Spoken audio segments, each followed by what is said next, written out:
Hi good morning all. Daily morning 8 o'clock நம்மளுடைய சேனலில் வந்து டிஎன்பிசி ப்ரிப்பேர் பண்ணுற ஸ்டூடெண்ட்ஸுக்கு தினமணி நியூஸ் பேப்பர் ரீடிங்ஸை வந்து பார்த்துட்ருக்கோம்.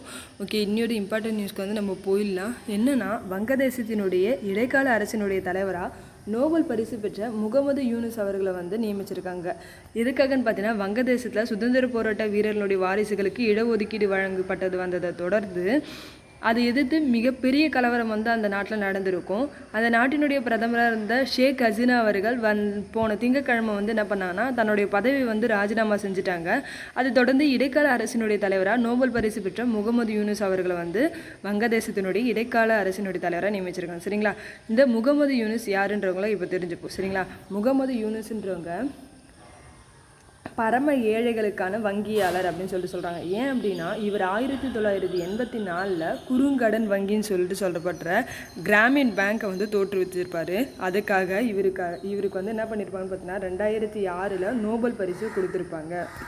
அதனால தான் பரம ஏழைகளுக்கான வங்கியாளர் அப்படின்னு சொல்லிட்டு சொல்கிறோம். சரிங்களா, இவர் தான் இது இப்போதைக்கு வங்கதேசத்தினுடைய அரசின் தலைவர். சரிங்களா, ஓகே, நெக்ஸ்ட்டு பார்க்கலாம்.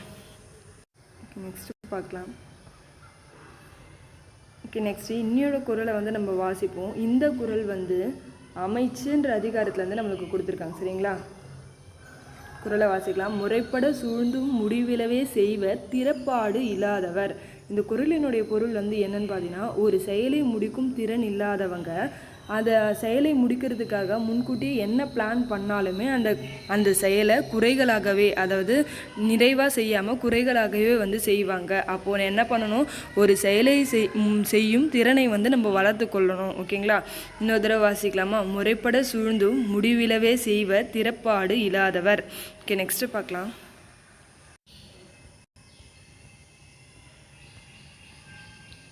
ஓகே, நெக்ஸ்ட் இங்கே பாருங்கள்.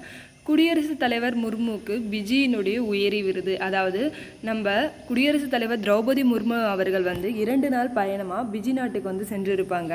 அந்த பிஜி நாட்டில் வந்து அந்த நாட்டினுடைய உயரிய விருதான companion of the order of Fiji அப்படின்னு சொல்லிட்டு அந்த நாட்டினுடைய உயரிய விருதை அந்நாட்டினுடைய அதிபரான கேட்டோனிவர் வந்து வழங்கியிருப்பார். சரிங்களா, இதை நல்லா ஞாபகம் வச்சுக்கோங்க. ஓகே, நெக்ஸ்ட்டு போகலாமா? ஓகே, நெக்ஸ்ட் இங்கே பாருங்கள். இறுதிச் சுற்றில் நீரஜ் சோப்ரா வினேஷுக்கு பதக்கம் உறுதி.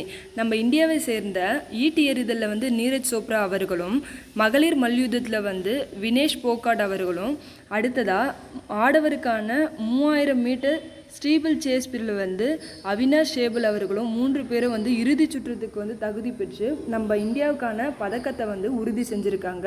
இதற்கான இறுதி சுற்று வந்து சீக்கிரமாகவே நடக்க போகுது. இதில் இவங்க பதக்கம் வெல்ல போகிறது உறுதி. சரிங்களா, நெக்ஸ்ட்டு பார்க்கலாம்.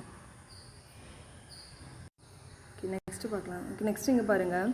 போன வாரம் வந்து ஈரானில் ஹமாஸ் அமைப்பினுடைய அரசியல் பிரிவு தலைவராக இருந்த இஸ்மாயில் ஹனியா அவர்கள் வந்து கொல்லப்பட்டாருன்னு சொல்லிட்டு பார்த்துருப்போம் இல்லையா?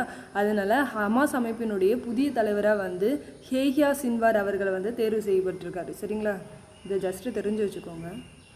நெக்ஸ்ட்டு பார்க்கலாம். நெக்ஸ்ட் இங்கே பாருங்கள்.